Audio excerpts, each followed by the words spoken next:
How'd you end up in New York?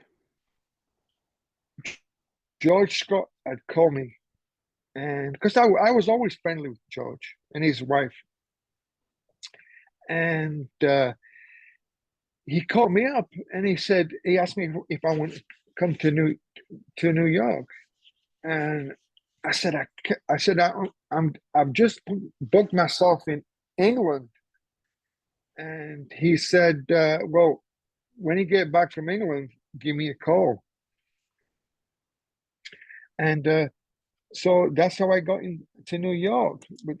Through George Scott, because I wrestled for George in North Carolina. He's the one that broke me in refereeing, you know.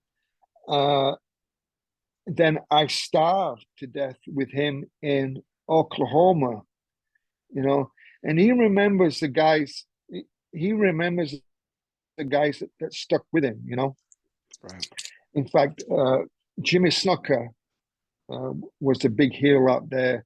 Paul Jones in Oklahoma was a babyface, and Tom Jones was wrestling out there, and Doug Summers was wrestling out there, and Ricky Romero Sr. He just left the territory, and he remembered that, you know, and so when he got a break again in New York, he asked me to come along, you know, but unfortunately, George didn't stay bucking, you know, so I started doing jobs in New York, but you know, it was difficult to turn down that kind of money, you know. I was making.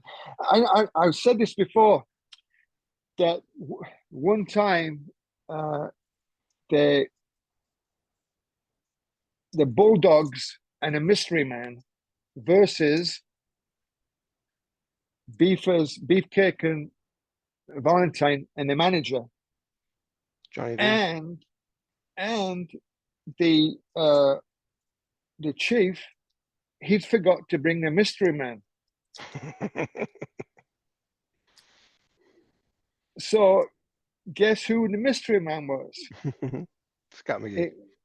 In a mask, in a killer bees, in a killer bees mask, and you know, and my nose, it stuck out like it stuck out.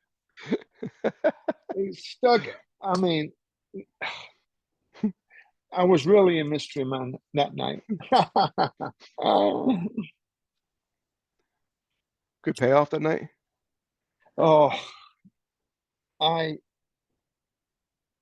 for the whole week, for that one match, I got $5,000.